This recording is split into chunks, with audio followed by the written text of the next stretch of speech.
The writer of Labyrinth related movie wants you to know that there is not a Labyrinth remake or reboot. It's more of a spin-off. It's more of a spin-off. People have been really upset at the idea of there being a Labyrinth remake, especially in the wake of David Bowie's death. I mean, you would think, oh, that's untouchable. Don't do it. Don't do it. I think that the argument people are having more is with the timing of it. It seems like there's a sort of like callousness on the part of Hollywood that they're like, oh, David Bowie's hot right now. Let's do this. Let's ride his corpse into fields of money. Oh my God. I'm a writer. Let's ride his corpse into fields of money. Wow.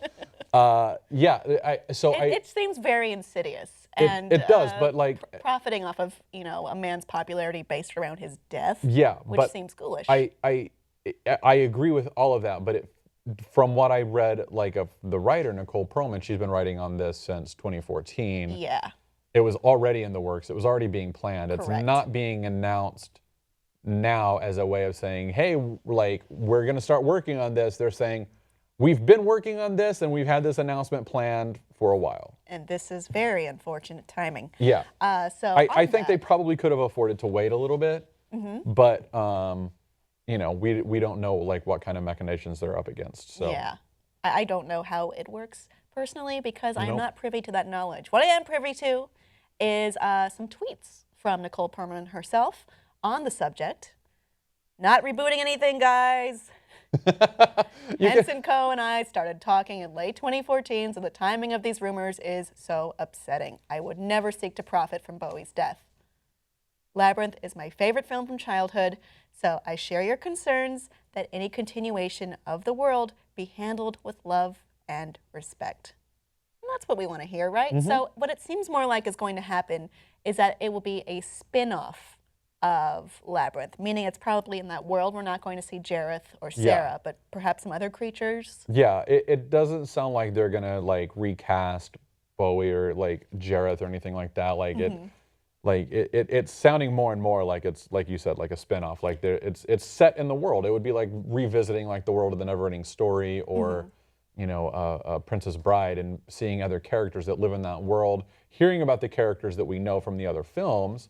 So like maybe like we'll find out like what happened to Jareth. Maybe we'll find out he found like a queen or something like that, Just mentioned in passing. But mentioned in passing, or maybe it's his kid, and Jareth has gone on to like do something else, So like it feels like it's not necessarily a reboot, but a continuation of the story, which to me is technically a reboot. But like, Kinda, yeah. I mean, as much as you're touching, the more you're touching the original story, the more of a reboot, remake, continuation it is. What I find a little worrisome, I mean, it does sound nice that it's not going to be, we're not redoing what Bowie did. The movie, when it came out, was a huge flop. It's actually the reason why Jim Henson stopped directing. Because, oh, really? Yes, I don't know because that at the time, heard that. It was a huge flop. People didn't like it, and that was actually the last film he ever directed.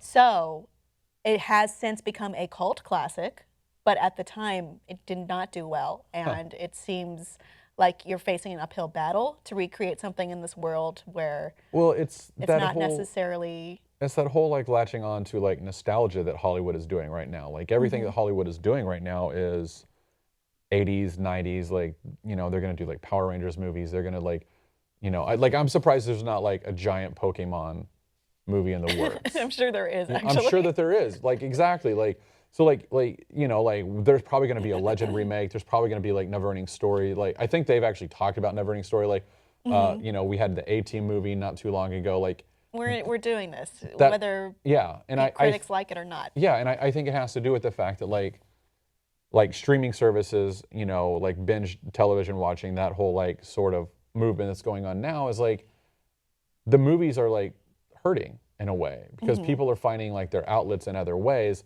So now movies either have to like tug at a nostalgia string or be a giant epic movie, and that's why we have so many superhero films, so much sci-fi. If this is a good idea with the nostalgia way, because I mean, a lot of people who are this is a cult classic. It's not a mainstream classic. Yeah. So a lot of people who would maybe be going to theaters or buying tickets would be like, "What is I don't want to watch a remake or a reboot of this. I don't know what this is." I honestly don't know if it's a good idea.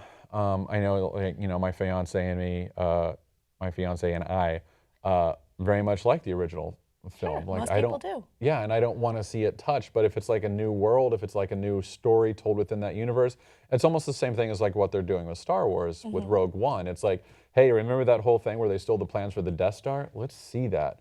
You know, and it's like, oh, that's cool. I do want to see that. I do want to see that aspect of that universe, that story. So maybe that's what they're doing. Hopefully that's what they're doing. But when you compare the Star Wars universe with the Labyrinth universe, there's no contest There's of no which one is contest. richer and more desired. Yeah. So it's a little odd. So Henson would be Disney. Pardon me. So this would be a Disney thing. So like I would imagine Disney right now has a very good track record with this stuff. I don't necessarily. I'm not excited about seeing a Labyrinth reboot, but like I haven't seen a trailer for it yet. I might see a trailer. They could surprise us. I mean, Nicole Exactly. Perlman surprised the world with how well Guardians came out. Yeah, and now she's like, right. I think she's working on the sequel to Guardians as well as the Captain Marvel movie. So like, she's killing it as a writer right now. She's been doing it for years. You know, she was in the Marvel Writers Program where she first came up with the Guardians, and she wrote like draft after draft of that for like 5 years. So like, she's a solid writer. It's in she's good a hands. good choice. I you know, mean, I don't especially know if if she's it a should be fan. in anyone's hands, but it's probably in as good hands as it could possibly Exactly. If it has to be in someone's hands, she's probably the best hands to have it in right now. Sure. So, because like she said, she's a fan. It's one of her favorite movies from her childhood. You know, so like, you know, if I was at her level of screenwriting and they gave me like the Doctor Strange movie to write, it would be an amazing movie. I feel like you would go crazy. I and would go crazy. This would be But, like, your after you calm down after 2 weeks of solid. Oh, 2 weeks. Yeah, you're very partying. sweet. No, it would be like it would be a solid month at least. Okay.